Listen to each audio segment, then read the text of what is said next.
Welcome back to Franchise Tagged. Just a disclaimer, we are not professionals. We did not analyze game film for all of these grades upcoming in this video, and we just kind of looked at stats. We picked up what we could from them and gave them a grade for the 2021 NFL Draft for each team, every player. Today we are going through the AFC East. And just to start us off, we have me, host Elijah, and my co-host Gabe. Wow. Twitters are FTP Jaw and FTP Anderson. yeah. Would you like to kick us off, jumping into the Patriots, your team of choice? Yeah, my team of choice, my boys. I should be wearing a Patriots hat right now, but I'm not. That's fine. Um, we'll go ahead and start off round one, pick 15. They took Mac Jones. This was just the quarterback draft. It always was from the start, from when the draft was happening. It was always going to be the quarterback draft. And I've been a bit soft with the quarterbacks in this draft, and I will continue to do so. Not just because it's my team, but because I was soft with Justin Fields. In a future video, you'll see that I was soft with Trevor Lawrence. I was a bit harsh with the other two, but we'll get to that. But he did have a very promising rookie year and was, you know, way overhyped in the discussions, but there were discussions about how he performed the best out of all of those five quarterbacks taken in the first round. And whether or not that is true that he is it's not. He's not the best out of those five by far. But he was put into a decent situation in his rookie year and then thrown into the worst situation imaginable his sophomore season with Matt Patricia calling plays for him. Yeah. Uh, Matt Patricia is scourge of the earth as an offensive play caller, and he's definitely showed that with his second with Mac Jones's second year. Because albeit I'd say that Mac didn't earn like the Pro Bowl, like he did not have the stats to earn the Pro Bowl his rookie season, but he did play really good for a rookie, and he's kind of managed to be.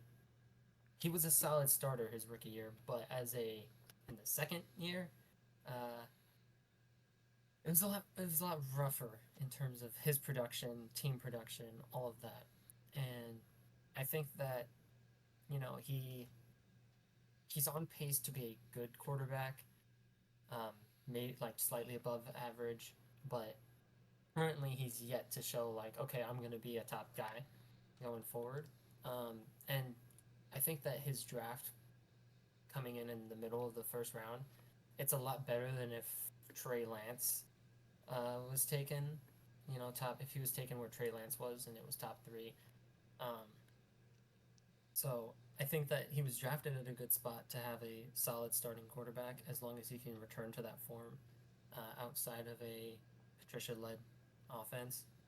And I I was pretty not soft on him. I think I just valued the second season a lot less than I did his first season, especially looking at like structure and the scheme the team runs and all that. Um, Looking forward, I hope he ends up being a lot better and he gets more chances to hit more gritties uh, into the end zones. But I gave him a B minus. I actually unironically think that the Patriots have Mike Gesicki now. So if they've got Gesicki running gritties and also Mac Jones running gritties, that's going to be a hell of a scene. I had Mac at a B. I Okay. think that I would definitely argue for that B rather than B minus because if you look at who was picked after him, it went Zaven Collins, then Alex Leatherwood, and then some decent players, but nobody that would have really impacted the Patriots in the way that Mac Jones has and will. Because the Patriots are a very defensive team. They always have been, always will be, even with a star-studded offense like in '07 with Brady and Randy Moss. They were still a defensive-minded team, and Belichick has always been a defensive-minded coach. So having kind of a serviceable, almost Jimmy Garoppolo-like quarterback, your young Kirk Cousins, I think is fine for the Patriots. I think it's what they were looking for, and I think because they were so QB needy, the next quarterback taken was Kyle Trask at the end of the second round. And Uh, I don't think they would have wanted to wait around for that or gone through another mediocre season with a very bad quarterback like they had the year before. Shout out Cam Newton. I'll match you at B. I think the reason I went B minus is just because of the like perceived hype of it being like his Pro Bowl season, but like his Pro Bowl stats weren't very good. Because you would think Pro Bowl and you're gonna think like, okay, well, there's four quarterbacks for each conference, and you're gonna have to need like top eight quarterback stats, but he didn't have a single stat that was in the top 10 for you know that specific section. So I was kind of more putting a knock on that, but just overall, as terms of value to the Patriots, I see B. Yeah, I'll match you there. Cool. We'll move on into the second round. Kind of early in the second round at pick 38, they got Christian Barmore, an interior D lineman. He had a very solid rookie year, was named to the all rookie team, and he put up respectable stats. He only had 2 starts, but was in all 17 games. And he missed 7 games this past season, and the production took a step back accordingly. But he's shown promise when he was on the field. I gave him a B. All right. So similarly, I also went B minus for Barmore. Um, I saw it as he sees about 50% of snaps, and in year two, despite his injury, he still had the like increased production in terms of like per game status compared to as a rookie. And I think I do like all of his stats. I just think that due to his injury, he's missed 7 games, effectively a quarter of the career thus far.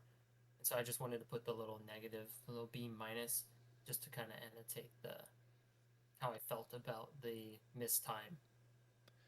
I can see that. I know I've definitely been less harsh on injury than you have, and so I think we've kind of just been bridging the gap the whole time about, well, I graded him an A plus, and he was injured for 2 seasons, and shout out JC Horn, but Yeah, I'll match that B minus there,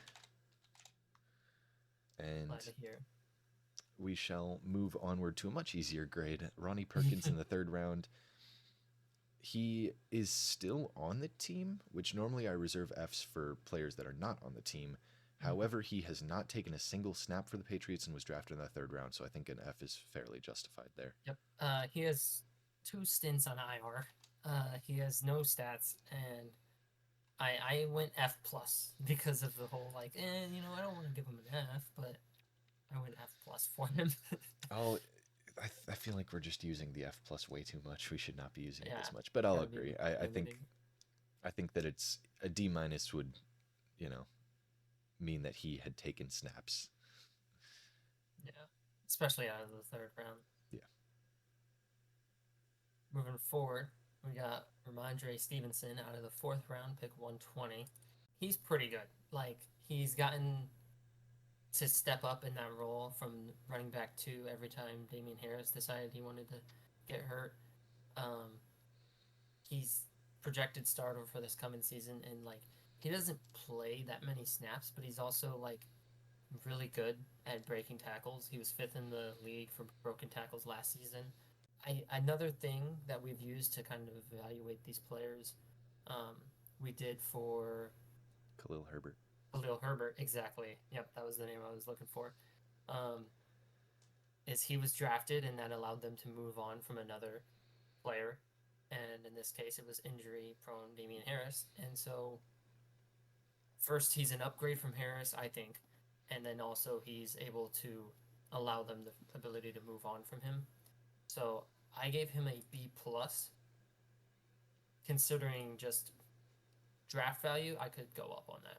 So yeah, I had him in an A because of the fourth round value, and then he's really like he's not just a good backup or a good second option or a good way to move on from. He's a good running back. He averaged 4.5 yards a carry in his rookie campaign, and had 1,000 yard season this past year, still backing up Damian Harris. Well, backing up, he took the starts when Harris was down, and he was averaging 5 yards a carry. So the increased snap count that he got and the increased carries that he got in the second year didn't harp on his average. So he is still a very good running back. I think that time will tell whether or not he's actually legit and actually going to be able to carry the load of an RB1 role, because their RB2 right now is Ty Montgomery and RB3 Pierre Strong. I've heard good things. I have not looked into Pierre Strong at all. So whether or not he comes in as a relief Big back, fan. I don't like watching the Patriots. They're kind of boring. But yeah, I think he's a really good pickup. Not just the fact that, he's a good running back, and not just the fact that they can move on from Damian Harris, but everything put together in the fourth round, and he's an actually very good starter. I don't think anybody past him would have been a better pick. I'm gonna move into the A's, but I'm feeling A minus, and I would argue that the value of him in the fourth round compared to other A's that we have given out. Other A's we've given out, to be fair, have been in the first, so you could see that kind of differential. But value of Justin Fields and value of Devontae Smith are the other A's we've handed out.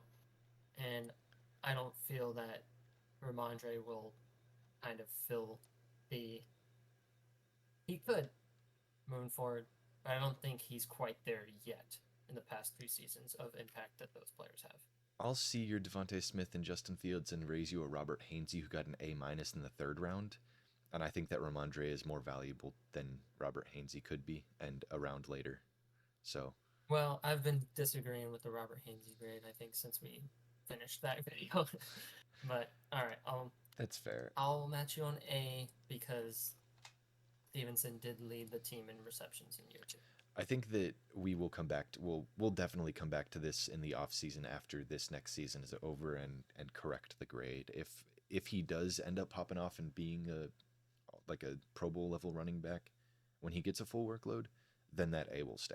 But if Yeah, he ends he up, could become like the a Derrick Henry level with break tackle and just power rushing. Not like actually his level, but like in terms of giving him an A, he's gonna do that more as the workhorse. That would be cool. yeah, I think that we will probably come back and end up giving him an A minus if he does go down with injury. If his average drops off, if any of that happens, we'll come back and correct ourselves. But as of now, projecting a little bit forward into his starting role and what he's done so far, I think definitely an All right. Now we got a lot of people coming up, and I think you could speed run us through. A. Alrighty, round five, pick 177. They had Cameron McGrone, linebacker. He never took a snap for the Patriots. He's on the Colts. That's a pretty easy F. Agreed. Joshua Bledsoe, the next round, round six, pick 188. He is still on the team, I Yes. believe, and he He's played has 22 snaps for them, and as a rookie was placed on IR. and he had one tackle. Uh, I'll give a D minus Yep. because he's got that He's one got stat. 22 more snaps than the third pick in the draft. Ronnie Perkins, yeah. Further on in the sixth round, we got William Sherman, offensive tackle, 6 special team snaps, no snaps anywhere else through 2 seasons. He's a Bronco now. That's a pretty easy F. Yep. And then round seven, 242, Trey Nixon, wide receiver, same scenario as Perkins, still on the team, but no snaps taken. Slightly more understandable because he's a seventh rounder, but it's still, you've drafted a player, you've spent draft capital, gotten somebody who hasn't taken a snap. That's an F. See, I went D minus simply because he's a practice squatter in the seventh round, and that's kind of like, all right, that's where you get practice squatters, as opposed to in the third round. Yeah, I'll match that, I suppose. We'll go D minus on him. And then as far as the final grade goes, the bad picks kind of suck. They only really have 3 players that have taken meaningful snaps for them out of the Mm-hmm. 8 they picked, but at least a majority of them are past round 4. So they only Yep. had one whiff in the first 4 rounds, which is pretty okay. The better picks have much to show still. I think that Mac Jones with a serviceable offensive coordinator, Christian Barmore with another year of starts under his belt, and Ramondre Stevenson with a full workload will really tell us what this grade should be. But as of now, I've got a B minus. So that is a lot higher than mine was. I had a C to begin with, and you brought me up on Ramondre by, you know, 1.5 or half a letter grade, and you brought me up on McCorkle for half a letter grade as well.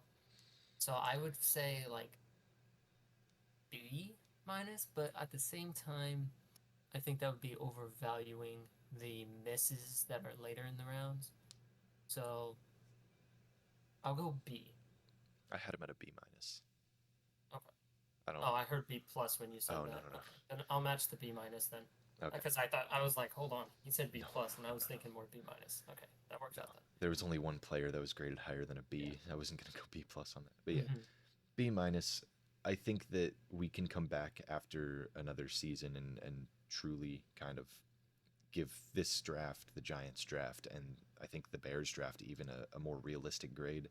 Hmm. Just because a lot of these guys haven't had, a lot of the guys have had very telling seasons, I guess is what I would call it.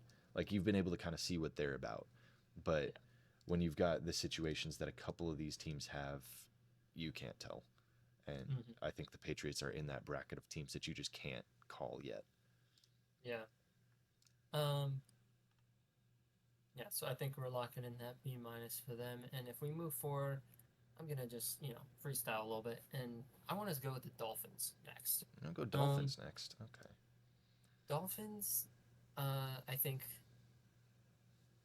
they have a very interesting few picks to go through here. Starting off with the sixth overall pick in the draft, wide receiver Jalen Waddle. Jalen Waddle has been fantastic, and he's similar to the Devontae Smith role, where in year two he had a pure breed wide receiver run, get traded to the team, and they are meshing even better than you would have expected him when he's stepping out of the wide receiver one spot. Um, he is okay. So in year two, he's led the league in yards and receptions, and when you're the second player and you're still kind of getting like he's not doing that off of like 13 targets.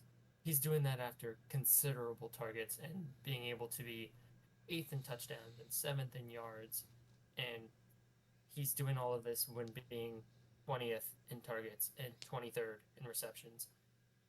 And I think that when you just look at this, and there's so many similarities you could draw even from Waddle and Smith with the Bama, the quarterbacks they have. Um, I wanted to give him just that little bit of a tick up over Devonta and go A plus, but I could see them matching perfectly up. No, I have a different reason for why I gave Waddle an A plus and Devontae Smith an A, but that is because of the fun factor of the Legion of Zoom. Uh, I think that if Tua stays healthy, this would be just by and large the most fun team to watch play football. Because I mean, you've got the fastest player in the NFL, Tyreek Hill, on one side, and Yep. probably the second fastest player in the league, Jalen Waddle, on the other side. And okay, maybe throw in Tariq Woolen, maybe throw in a couple other guys, but in Wide like receiver wise. yeah, wide receiver wise, those two are probably the fastest in the league, and you've got them both on the same team lining up across the field from each other. It's a nightmare for defenses and one of the most fun things to watch. And I wish Tyreek Hill didn't leave Kansas City in the way that he did because he kind of was just trash talking KC, Mm-hmm. and it Is was all unwarranted too because he was saying like, "Oh, I wasn't getting the targets. Oh, I wasn't getting." He was the only receiver that had a name on that team. It's not like he yeah. wasn't getting targets or anything, but that's a topic for a different video. I think A plus is correct for Waddle, and just the value he brings to that team. Yep. Moving forward, do you want to take the second pick they had in the first round? Yeah, they had another one in the first round. I believe this was because of the 49ers trade up with them. They had a pick at 18, and it was Jalen Phillips. He has had 15 and a half sacks through his first two seasons. He hasn't missed a game, and he's been a solid contributor to the Dolphins' defense. I did not write enough about him, so I'm going to need to pull up his sheet if you want to start talking. Yeah. So, um, he's developed really well into his second year. He's seen more snaps. He's contributed more in terms of pressures, knockdowns, tackles, everything.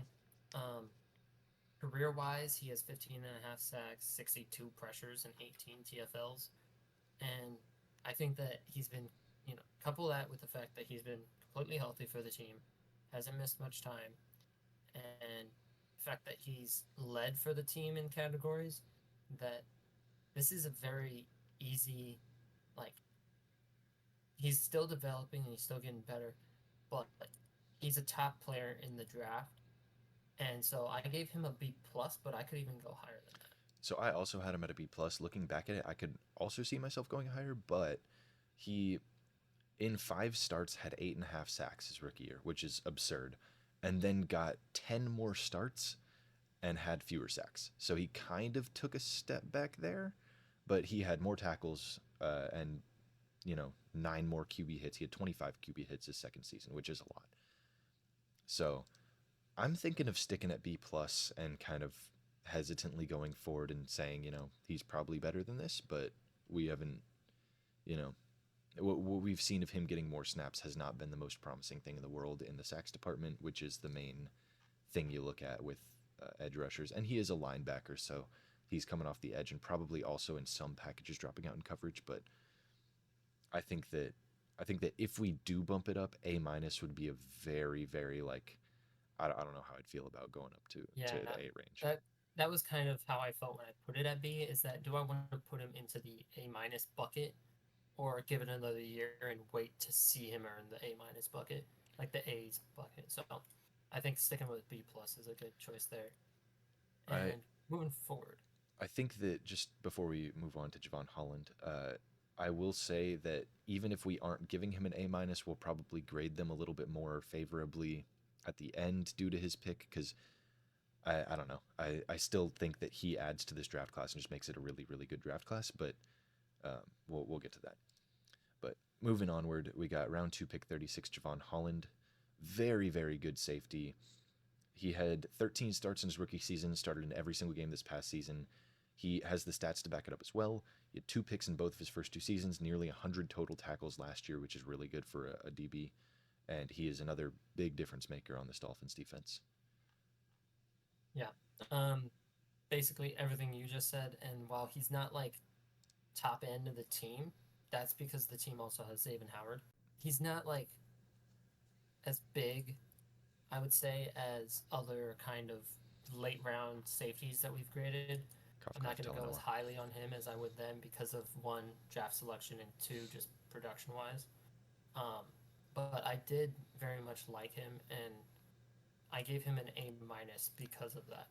So I gave him an A. I don't like. I looked back at the how early he was picked in the second round. I don't think I realized that their third pick was still in the top 37 or like top 36. So he was the Yeah, fourth pick of the second round.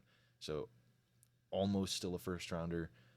I do think he's very good, and he's another part of that, secondary that's going to be really good. This defense will get a lot better, especially in December when they get Ramsey back. They've got X, they've got Javon, they've got just a star-studded defense on a team that has a stellar offense as well. So I think this draft, the first few picks have just made this team scary. Uh, I had an A on Holland. I don't remember if I said that or not, but you did. I I could see an A minus just because of how early in the second he was picked. Yeah, I just wanted to kind of match his value to the value of the later round guys, and the minus was just kind of that little knock on him was like, okay, early in the second compared to these guys late in the fifth and the sixth.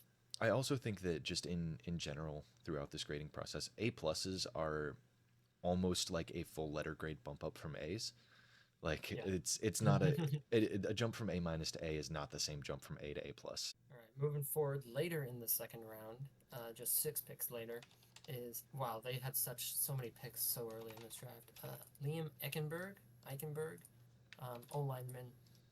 When he's healthy, he plays 100% of the snaps for the team. Per PFF, he's allowed 11 sacks, and as a rookie, that was second at his position in sacks allowed. Um, he's he was also sixth in penalties as a rookie, and he has some very poor PFF grades, but just factoring in the fact that he's a starter for the team and he's still on the field for them and kind of like a little fu to PFF, I still had him at a C minus. Ooh, okay. So that was very generous. Also, he allowed 9 sacks rookie season, 2 sacks this past season, Yeah, not 11 his rookie season. yeah, And it was 11 total. My bad. yeah, he did have a 39.8 PFF grade this past year on over 600 snaps. It's not PFF is not an all powerful tool that tells us everything we need to know, but it's you know it's a useful one when we don't really know how to grade O line that well. off the Uh, stats.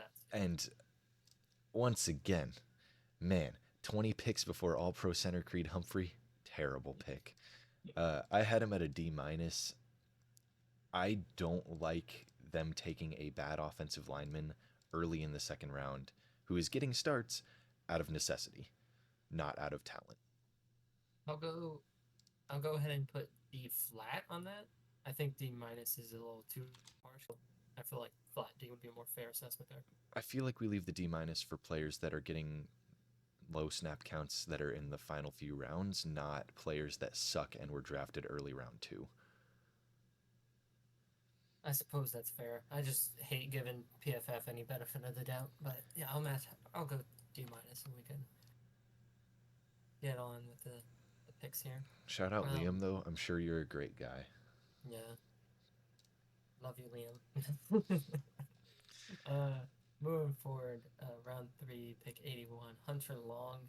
Now, I only knew this guy's name prior to grading because he was just traded to the Rams for Jalen Ramsey. So, if you want to think about it as he was traded for Jalen Ramsey, it could be an A plus. If you want to think about it as he was picked as a tight end, he's an F. So What side you leaning on this? I, in my head, I treated the guys that were traded for either picks or players or whatever, what have you, with like Kadarius Toney and stuff. I treated them very fairly in my head. I was like, you know what, that wasn't a bad pick because it became somebody that's going to make an impact. Apparently, in my grading, I did not do that because I gave Hunter Long a D. Uh, I also mentioned Mike Gesicki. I don't think I realized he was on the Patriots, so who knows who their tight end is right now. But he has only caught one ball in 16 games in 2 seasons. And his only redeeming factor is that he was packaged with a third for Jalen Ramsey. But I don't think that that's like I think the Rams were just looking to move off of Ramsey for cap reasons. I don't think they were Mm-hmm. like, "Oh, Hunter Long, yeah, we'll give you Jalen for him," you know. Yeah, So uh, I for don't want to sure. give him too much of a bump because he got traded for Jalen when it wasn't like, "Oh yeah, Jalen for Hunter Long, yes." It was like, Yeah, "Okay, hell we get yeah. to move What a steal. off of Jalen Ramsey. You get to move off of a player that's taking up a roster spot and you're not using." So um, I'll go D plus maybe, but I don't think I'd go any higher than that. I guess I'll also do D plus just because Jalen Ramsey needs to be factored in. I guess a little bit. I think if Uh, Jalen Ramsey is good, even then we'll probably still come back and be like, it still wasn't a trade for Hunter yeah, Long. It was a trade to get rid of Jalen Ramsey. yeah. It was like, okay, I don't want to go over my maximum roster here. Let's player swap. Yeah. Um, moving forward, we got two picks coming up in the seventh round. Starting off with Larnell Coleman. He's played one snap, was a practice squatter, and is on the Panthers now. So easy F. And then following him up quite quickly is pick 244. Jared Dokes is my pronunciation of that. Sick name. That is correct. And he's got 0 snaps, practice squatter, and on the Texans Yep. at the moment. Exact same notes for F. me. Both Fs. And then we move into the overview. They had a very top heavy draft, and that's not just talent wise, that is pick wise. They had 4 picks inside the top 50 and 3 outside the top 50. Um, they had some pretty bad misses after their first 3, but they had some pretty big hits in their first 3. So I had them at a B plus, factoring in Jalen Waddle, Javon Holland, and Jalen Phillips all being very good. I think that with moving down uh, on them a little bit, I'm still feeling that B plus for them. Yes, I originally had them graded at a B, but when I took a look at it and I was like, this is a lot more valid of a B plus simply because they've walked away with 2 A's and a B plus who is, fringe A. Um, so while they did miss late in the draft, they also had like 4 picks in the top 50 and they capitalized on mostly all of them, save one PFF hated on. I swear someone at PFF has a vendetta against the guy, but uh, yeah, one bad alignment. they have been immense impact players with Jalen and Javon. Man, they love their J's. Man, Yeah. shout out Benchwarmer Bran. He made a video about all the J names in the league. I think it was Bran. I'm pretty sure it was it Bran. If it was. wasn't, It I'll was correct him. myself. But he made a video about all the J names in the league. It's insane. Mm-hmm. Um, you know, even going special teams, you got Justin Tucker and Johnny Hecker as kicker and punter, and those are like two of the better Yeah. players in the league. Like, um, but we'll move off the Dolphins. I think Yeah. We'll we're lock gonna in head. that B. Now we're on to the Jets, where in the first round at pick 2 they took Zach Wilson. Uh, he's an F so far. I don't think there's going to be much pushback on that. But there was a bit of training camp news about Rodgers kind of taking Zach Wilson under his wing and talking him through some drills and coaching him up. And Rodgers, love him or hate him, is a very good quarterback. He's a very talented quarterback and a very knowledgeable quarterback. So I think that if there's any positive that can be said about Zach Wilson, it's just that his story is not completely over yet, especially with him learning from Aaron Rodgers and being in a situation where he's got a lot of talent around him. But thus far, he has not played well at all and was picked second in the draft. So I've got that as an F. So to counter your Aaron Rodgers news, Aaron Rodgers has been friends with Zach Wilson apparently for a while since he was drafted.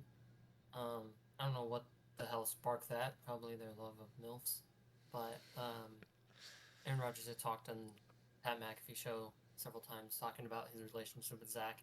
So I don't see the change that much as a change. It's just like a continuity that he's been talking to Zach. I'm sure they've been talking about how to get better and all of that. But I didn't have an F for Zach because Grant, it very well could be. Um, but he's kind of. I feel like he kind of hasn't been given the shot as much as you would think because it's kind of injury. It's not like fully starting. And yeah, he's like 30th to 35th in the league for like stats. And he is garbage. And Davis Mills is better. But, I could see him having a Geno Smith kind of like not full resurgence, but I'm going to be a starter and a journeyman for the league still, as opposed to I'm just going to be straight up gone. So I just went D minus simply because, like, he's not going to be starting for the Jets. So I see that being an F, though.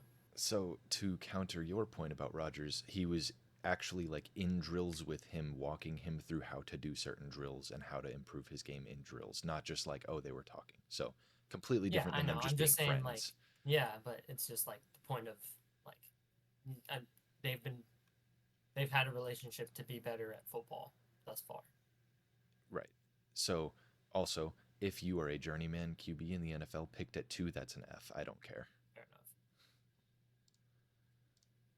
I just wanted to not be so harsh because he was still on the team, but he's still on the team, but not doing shit at pick 2. So I see it. Further down in the first round, we get to pick 14, where they took Elijah Vera Tucker. He is a versatile offensive lineman. He's been plugged in different holes and gaps in that O line, and he's done well wherever he's been. However, he has been injured quite a bit. His injury kept him out uh, for the entire season after week 8 last year. But when he's on the field, he is pretty good. There's nothing really of note. Like it's a little tough because of his like snaps and his backup and starting like all that he goes through, the changing positions, moving around, all that. Um, I gave it a B minus, but it is early in the first round, so I could probably see C plus even. I gave him a B because when he's on the field, he is quite good. And I feel like that combined with the fact that he hasn't kind of like earned a starting spot, and then also the injury is pretty even with what we've done so far with injury. I think that if he had remained a starter the full season, he would probably be in like the B plus to A minus range. If he hadn't gotten injured, not if he had remained the starter. But I think that everything combined is just like it's not bad. It's just not what you really expect out of the 14th pick. Hmm. I think that there's still a lot of really good players better than getting the like will they won't they O lineman uh, that they could have taken, but at the same time they really didn't target those positions later in the rounds. Like Jalen Phillips was right after this, and you have just other like running back could have gone anywhere, but it's it's a weird little thing that I personally just didn't like his selection, so I went a little B minus. But I'll match you with the B. I also think it's a very weird first round because Yeah. outside of like the top 15, you've just got a lot of guys that are just kind of mid. Like, Mm-hmm. uh, and, and something that they could have done something real funny there at 14 if they had just taken Mac Jones and had a battle between Zach Wilson and Damn, Mac Jones and just screwed the for Patriots real. over. That would have been a. Fun little one. I feel like that may have been a better move than taking Elijah Vera Tucker here. Yeah, that might Just have because been an then A at plus least move for pettiness. pettiness, they screw over their division rival, and they get a good QB out of it. So Mm-hmm. you know, nothing terrible. Um, but we'll move off of Elijah into the second round where they take Elijah Moore this time. No more Elijahs. Elijah, but there's more of them. He was okay his rookie season. It's something that can definitely be chalked up to bad QB play, especially when you've got Zach Wilson. Mhm. And then he had an okay sophomore season with the same Jets team and the same QB problem.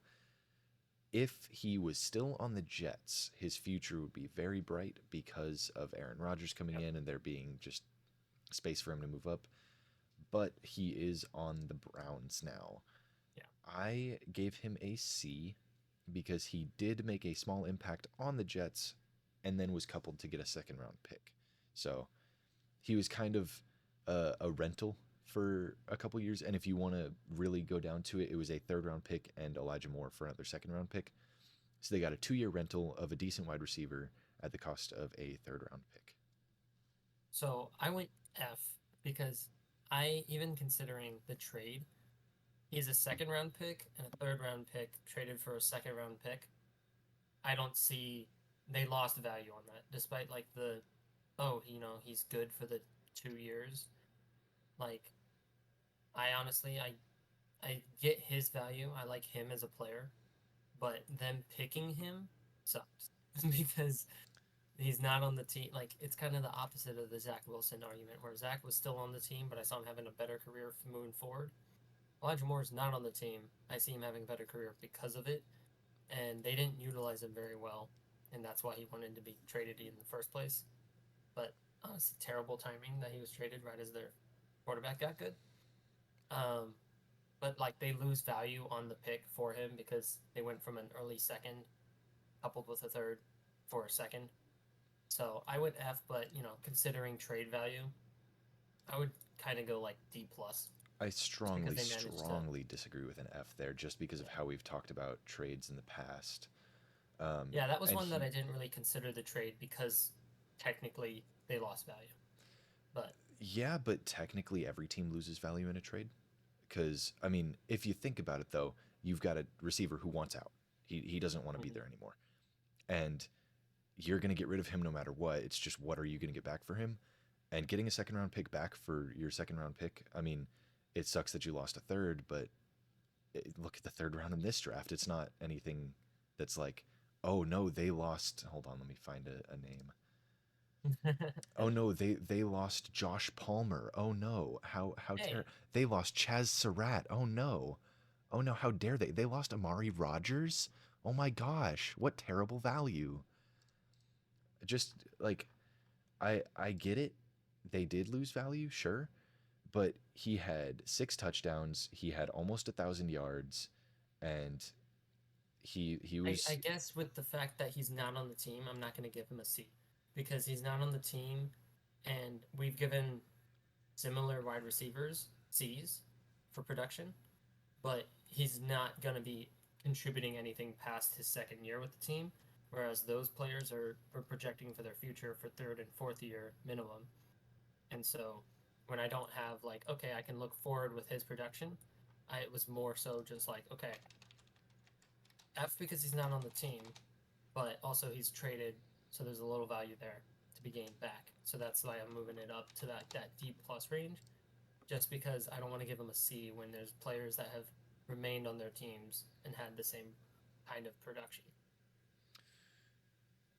I will keep our. I don't think I'll go down from a C, sure, but I think that the Kadarius Tony grade. I need to see what we graded him. We gave him a C minus, and it's a pretty similar situation where you took Yeah, a I player in the guess where first he round was. and you got a third round pick for it, and we gave that a C minus. So either we Yeah, got to but go they way also down got on that Darren one, Waller. or yeah. And the Jets also got Yeah, an O lineman in the second round. it's yeah. I guess when I did this, I didn't look at it as like, okay, here, like I didn't when we were looking at Kadarius Tony, I didn't be like, okay, here's what the pick turned into. I just was like, okay, second round pick and Darren Waller, and then this one it's just like second round pick because I don't know anything about the pick that they've got. I haven't seen them play Well, in the NFL, it anything like wasn't that. So I'm second not in like, Darren Waller; it was sixth in Darren Waller. But yeah, well, I was just throwing a number out because I don't okay, have it pulled up, gotcha. but like yeah, I guess because they also had similar impacts when on the team. Because Elijah Moore, led the lead or led the team in his rookie year with yards and TDs. So yeah, I guess like I just saw kind of like okay, not on the team F, and just like factored that immediately. And now actively as I'm looking at it, and we were factoring in the trade, I went D plus. But if you want to match the Kadarius Tony, I would sure. not mind that. I think that his trade was a little bit better than KT, just because it was not a first round pick; it was a second round pick, and in return, they didn't get an aging veteran tight end. They got a young O lineman, uh, and I don't. I mean, obviously, we haven't seen the O lineman play at all. He may turn into the next, Alex Alex Leatherwood, Leatherwood. but uh, if he does pan out, it's going to be a good pick, and if he doesn't, then oh well.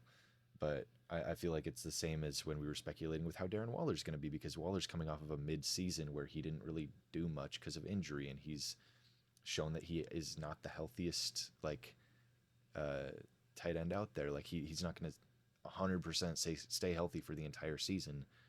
So I don't know. Yeah, I kind of see it as Kadarius Tony was traded for, while injury prone for the Giants, was traded for an injury prone tight end and another player, like in the sixth round.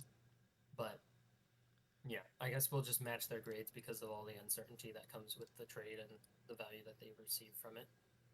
I But think when you look at their value for their teams, where okay, rookie year they were both leading the team as receivers, that's a good enough evaluation to say like yeah they were good for the team, while not panning out long run. I think another thing to look at is Kadarius Tony was traded, and the receivers on the team are not good after he was traded. But Elijah Moore was traded, and they've got Garrett Wilson, Alan Lazard, Miko Hardman, Corey Davis, and then Yeah, the corpse of Randall Cobb that Aaron Rodgers wanted there, and corpse that they drag like around the yeah, weekend of Bernie's. um, but like they've got four serviceable starters at receiver where the Giants kind of don't. So Yeah. it was okay to move off of Elijah Moore, and even if you Mm-hmm. are taking a little bit of a hit, he didn't want to be there. So it's a similar Yeah. situation where Kadarius Tony didn't want to be there, Elijah Moore didn't want to be there, but one of them you were able to move off of and just be fine at the position, and the other one you moved off of and had Isaiah Hodgins as your wide receiver one the next season.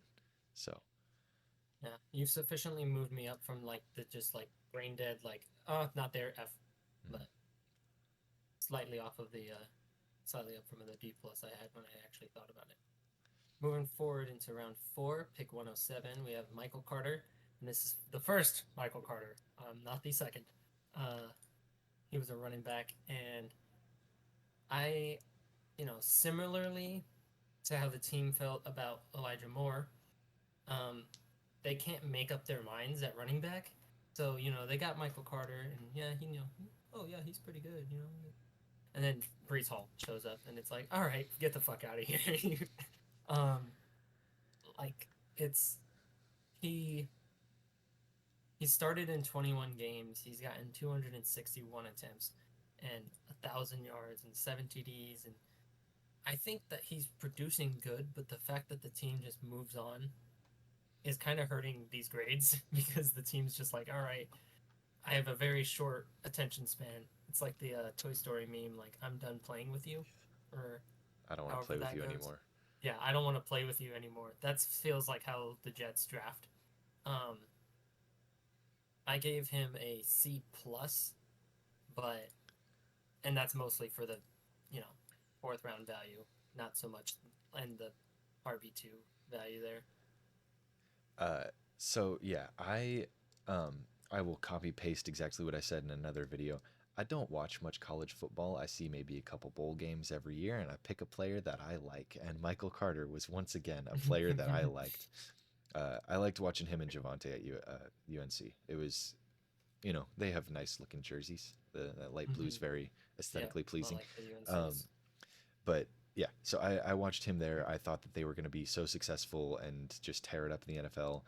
And then he goes to the Jets, and I'm like, cool, he'll start. And then he was okay. And then Brees Hall comes in, and Brees Hall is very good.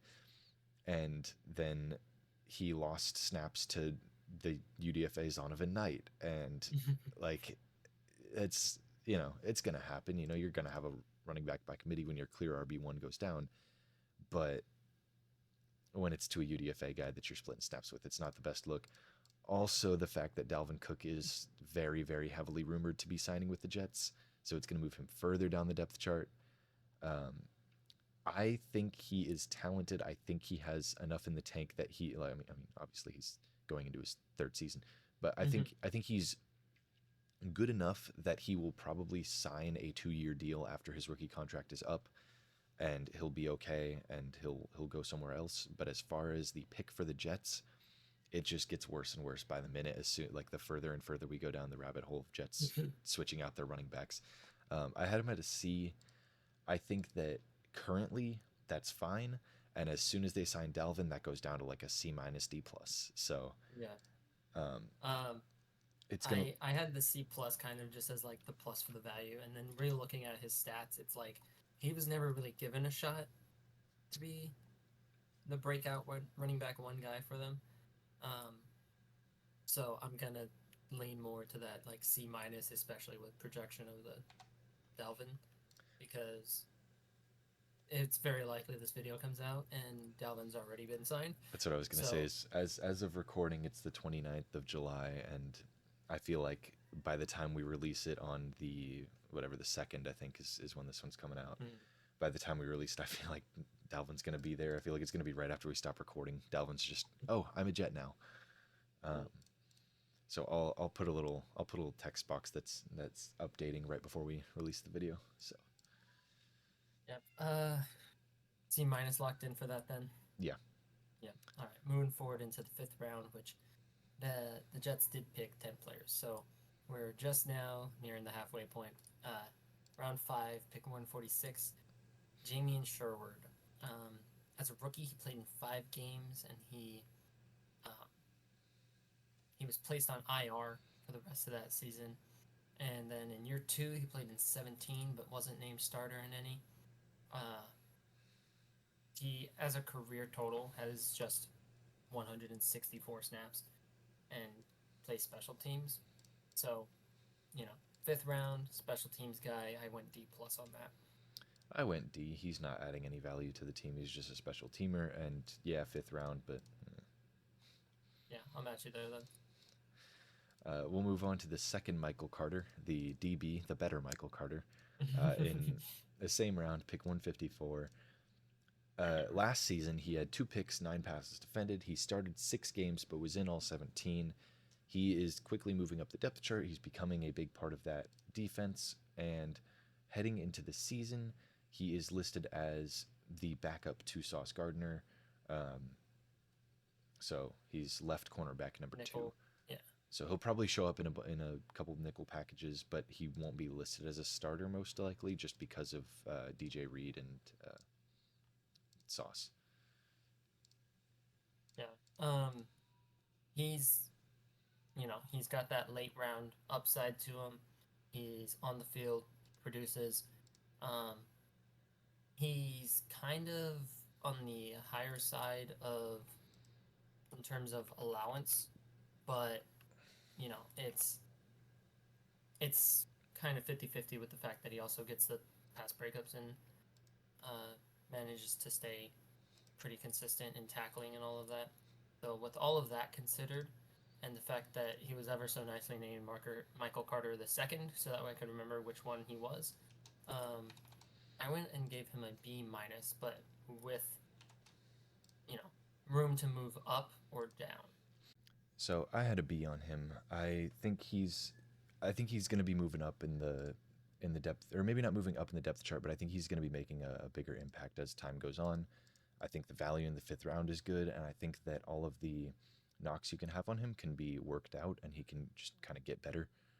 And I think that it will happen. So I've got a Yeah, I'll match you with the B because I had a more heavy leaning on him going up than down, but if you were adamant about going down, I would have matched it. But I do like his value out of the fifth round. we'll go with some rapid fire guys here. So in the fifth, further down in the fifth round, pick 175, they took Jason Pinnock, a DB. He had 16 tackles and two forced fumbles for the Jets, but got waived, no longer on the team. I had him at a D just because of the two forced fumbles and the stats that he accrued. Um, I guess I'll go D for that as well. I had it at an F because he was waived after just 1 year, but I, to be honest, didn't even account for the forced fumbles or anything. It was just the snap counts and the poor, very poor coverage numbers. I didn't even look at those. I didn't look at advanced defense too much. But further down, round six, pick 186, we got Hamza Nasruddin, a linebacker with only two starts in his rookie year, no starts in his sophomore season. He's taken special team snaps. That's basically all he's done.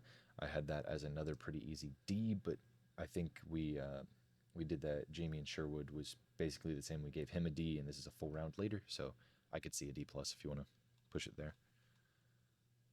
Um, yeah, we'll push it slightly to the D plus, simply because I don't want him to only be one grade above Pinnock, who was Okay. there with the team for 1 year. Further down, sixth round, pick 200, we got Brandon Eccles, another cornerback. He started in 14 games his rookie season, had two picks, nine passes defended, and the depth chart is obviously going to be affected by uh, Sauce being drafted the next year. But you know, uh, he did okay when he had a chance. So he is currently listed as the right cornerback number three and is suspended. So I will probably be moving my grade down a little bit. I had him at a B just because he did make that impact in his rookie season and kind of got screwed by Sauce Gardner being drafted, not directly by Sauce Gardner, but like And just they by. did not have intercourse. Um, I also gave Eccles a B because of the impact out of the sixth round for his rookie year. But as a second year, in his second year, he barely saw the field with, I think it was 70, 69 snaps. Nice. So, yeah, 69, nice. I had him at a B, and I'm kind of leaning on sticking to that, unless you feel the suspension and the moving down I think impacts it. yeah, I think I'd push it to B minus just because of the suspension mainly. I mean, I checked the depth chart. I knew he was down the depth chart, so he's at the highest, the fifth corner on the Mm-hmm. depth chart, and he's got a lot of competition to work with. So um, I think they're giving him that nice little nod for good job, bud. You did what you could when you could, but Mm-hmm. you're not going to be competing with Sauce or DJ Reed or Michael Yeah. Carter II. So um, and then we'll run through the last guy. 207, Jonathan Marshall, D lineman, no starts, four appearances as rookie year, two total tackles. Not on the team anymore. That's an easy F. Yes. F for me as well. Now, when we look at the entirety of this draft and you try to come together with an amalgamation of a quarterback pick number two that sucks, um, Elijah Moore, who's no longer on the team, Michael Carter, whose role has diminished, Michael Carter II, who role has diminished, but he's also pretty good. And then try to try to kind of get a nice cumulative score for all of that. What did you come up with? So I'm actually I'll let you know, but I'm interested to see what you had because you had Elijah Moore at an F, um, Yes. but I had a D. I said maybe it's a bit harsh because they did have a fair few Bs. They had some solid picks, but the Zach Wilson pick at number 2 deserves no pity. Um, and then Zach Wilson and Elijah Moore just not great picks so early on. And then the down the board misses. There's so many picks, and only 3 of them I think are going to be impact players. Zach Wilson may be in the future for him, but I don't see that either. So yeah, I had a note that the Jets missed really big at pick number 2, and they missed throughout, but granted the throughout was kind of bob and weaved with how much they actually contributed to the team um, before I don't want to play with you anymore. They just moved on to other players that were granted better, but kind of just like it still devalues this drafts and It's their an picks. it's an unfortunate situation for sure. Yeah. Um, I think the late rounders with Eccles, despite his lower production moving forward, just the production over his rookie year was so promising, and Michael Carter himself as well. The rare little gems they have in here were enough to give me a little bit of hope on them. So I had them originally at a D plus. You upped my opinion on Elijah Moore, so that should move up, but I think I'm gonna keep it at D plus. Just to stick it to Zach Wilson. I'm pretty good with a D plus. I think that their good picks were okay. They didn't have any like just that's the pick. They had a good draft because of this pick, kind of Mm-hmm. like the Cowboys would have with Micah if they didn't bomb the rest of them. Um, but yeah, I'm good with a D plus on them and moving forward away from the Yeah, Jets I as think fast it's a as we little can. harsh to say that they were as bad as Cardinals or Seahawks. So I Yeah, think it's flat D plus is good there. we'll move on to the Bills. In the first round, they did pick at 30, so that's a much later first round pick. We talked about it with the Bucks, how it's just kind of it'll happen where you don't get a huge impact player at the end of the first just because all the really good ones are gone. But they got a solid guy in Greg Rousseau. Uh, Last year, this grade would have been lower. If we were just grading his rookie year, I would have been much lower on him. But he took a fairly sizable step forward in his second season. Um, Probably took some stuff from Von Miller, if I had to guess, because Von Miller does seem like that kind of Yep. mentor role. He missed 4 games, but still doubled his sack totals, as well as having more TFLs, the same amount of passes defended, and forced fumbles. And 8 sacks in 13 games isn't record-breaking pace, but for a late first rounder to get some decent production out of him, it's solid. I had him at an A minus. Okay. So I had him a little bit less high praise there, but you know, minor injuries. I do like the production for the team that he's put up. As a rookie, he was third for the team in TFLs, second on the team for sacks, and then Von Miller joins the team and he gets better at those two positions, being second in TFLs and then tied with Von for the sacks. And with kind of these like D linemen we've been seeing, there's a lot more rotation. There's a lot less snap count for them. And with his just under 1,000 snaps, he saw 42 pressures, 12 sacks, 18 TFLs, and for the team, he's produced really well. And I gave him a B plus, but I do see the value being at the end of the uh, first round, being a lot better than some guys they could have gotten between 30 and 15. So I'll see that and I'll raise it up to the A minus. I think another thing to point out for anybody that's still like kind of skeptical, because he's definitely not like a top tier edge rusher. He's not. He Yeah. just isn't yet. He could be. But immediately after him was Odafe Owe. He's produced more than he has. Immediately after Owe was Joe Tryon-Shoyinka, who Greg Rousseau has produced more than Joe has. And both of those are kind of different positions where Greg Rousseau is more of that big down lineman. Odafe is an edge rushing or down D lineman, sorry. Odafe is an edge rushing D lineman, and Joe is an outside linebacker. So they all do play different roles, but Greg Rousseau has produced the most out of them. Then you go further, and you've got Barmore as an interior D line, and Levi Onzarike as a D line, and he's better than both of those. And I think that the Bills were at a position where they were picking late because they were good, not picking late because of something else, where they actually had a very good team and not many holes in it. So I think this was the best pick they could have made there. And if it had panned out like better, if he had turned out better, I think we would have gotten a better grade. But I do like the A minus because of the value at the pick. Even if we are talking first round, it's late first round on a team that doesn't have many holes. So to get an impact player is pretty good. Moving forward into another late round pick of round 2, Boogie Basham, top 10 draft name at this draft easily. Maybe. We'll D see. lineman, and he's yet to have a start. And throughout 23 games, he's played just under 600 snaps. And he's kind of an interesting one simply because of that, like, early, the late second, early third kind of evaluation you can give to that group of players.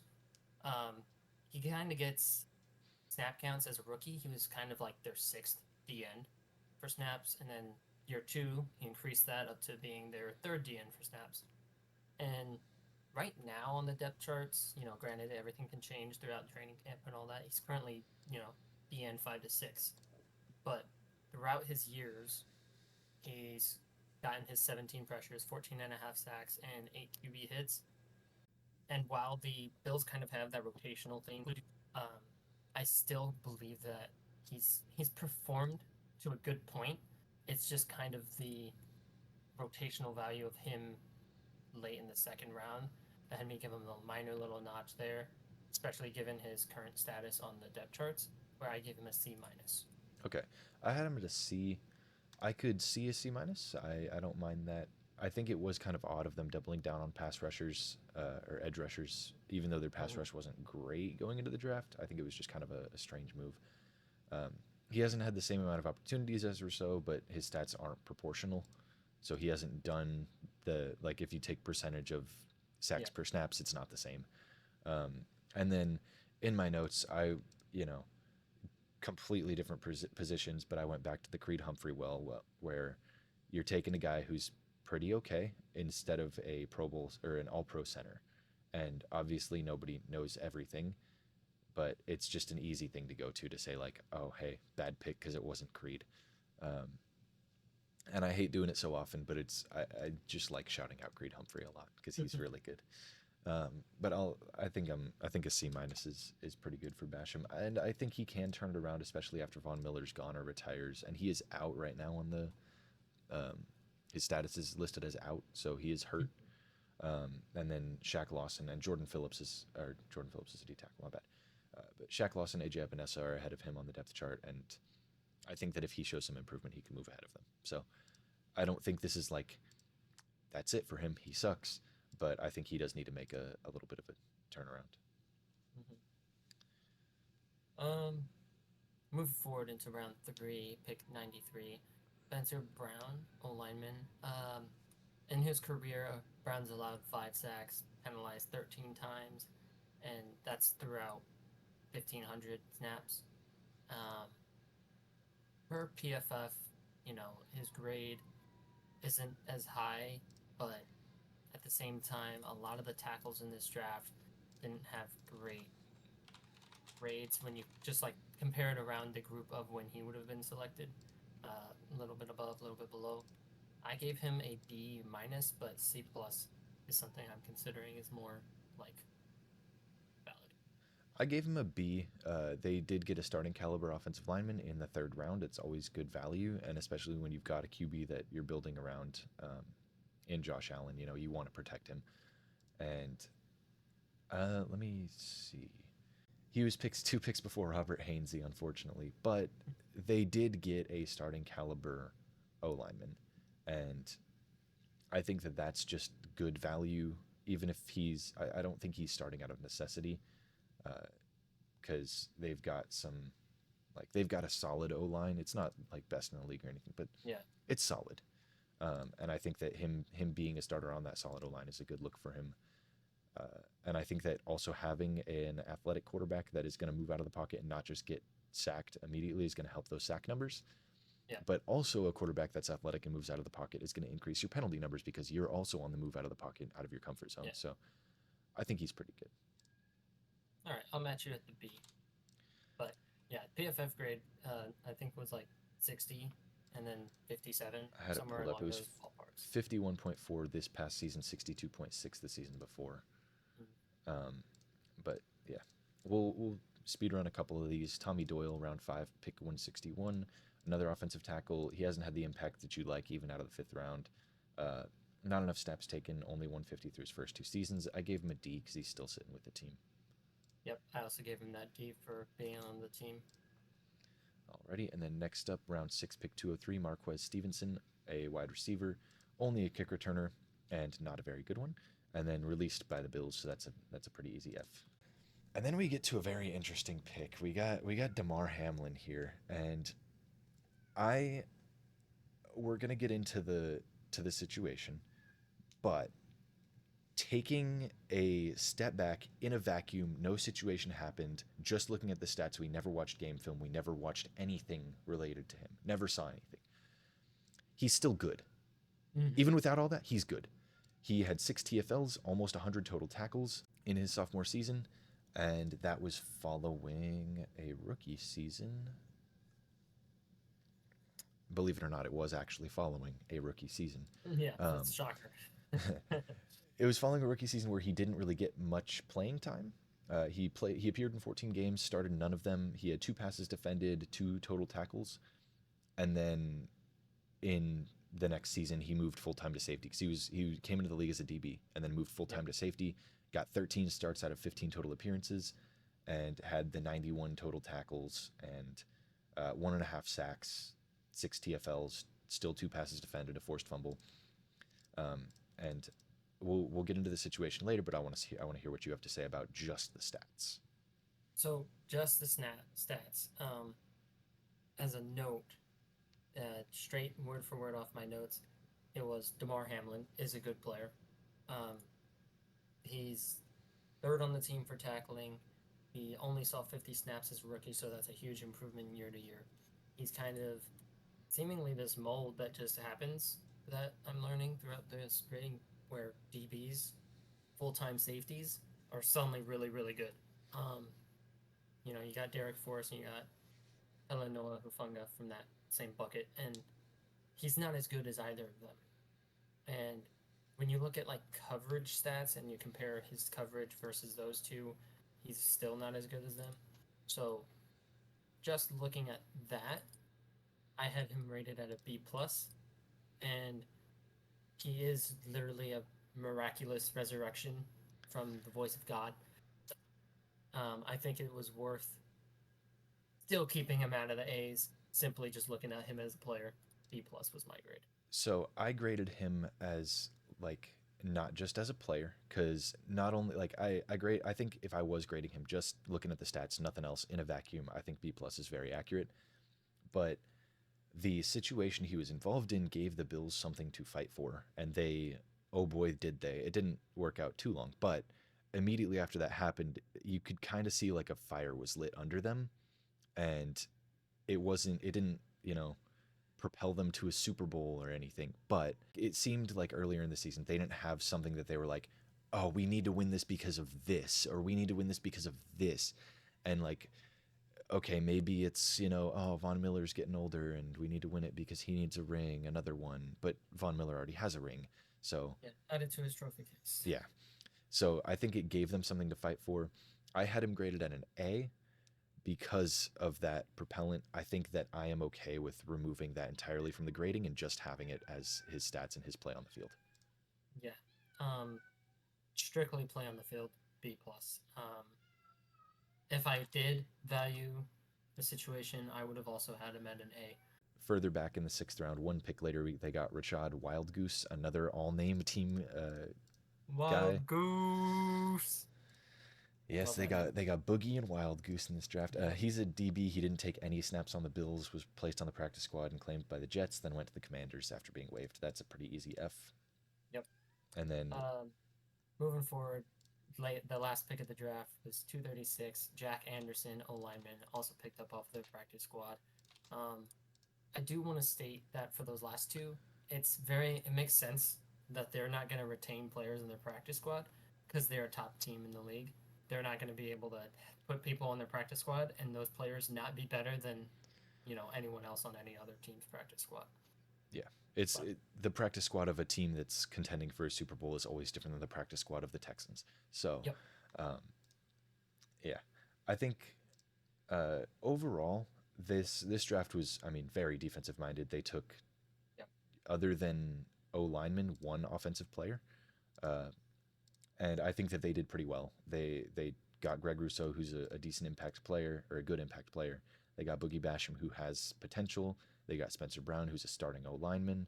They got Damar Hamlin, who's a starting DB, and all their whiffs, aside from, I guess you could call Boogie Basham a whiff, but all their big misses were past round 5. So mm-hmm.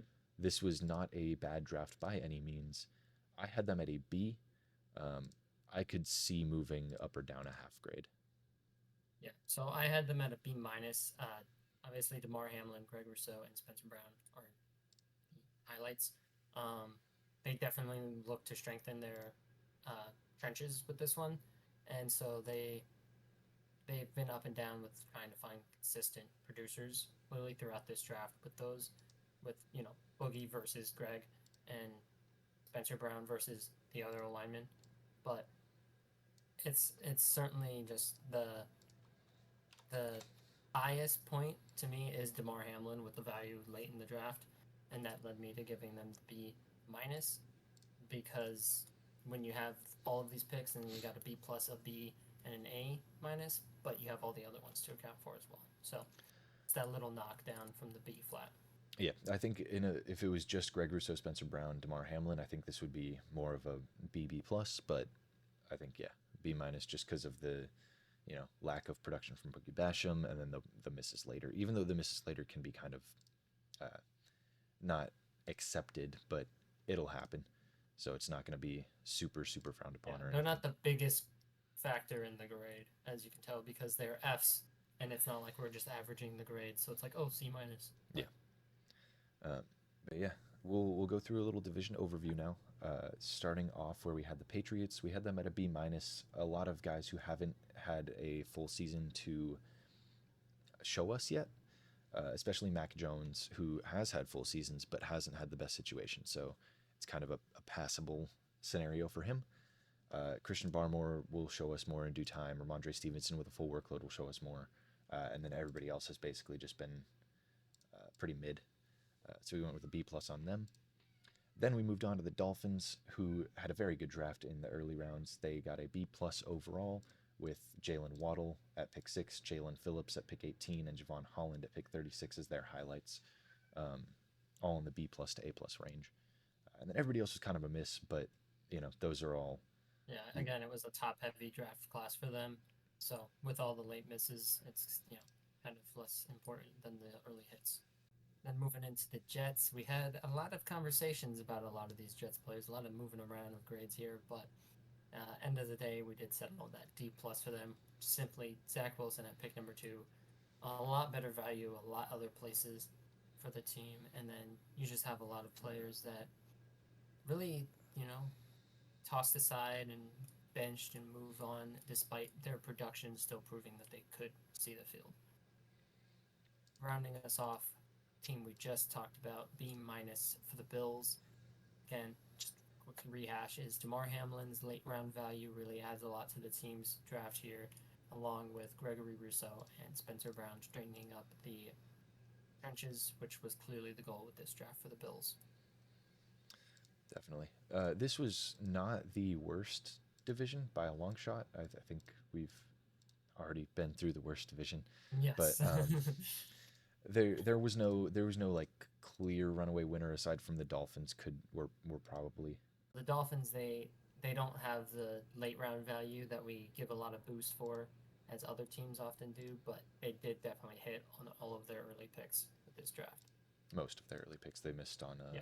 Liam Eichenberg, but yeah, overall a very solid division, um, and we'll be going over this the AFC in a reverse order from what we did the NFC. So next up is going to be the North, then the West, and then the South to round things out.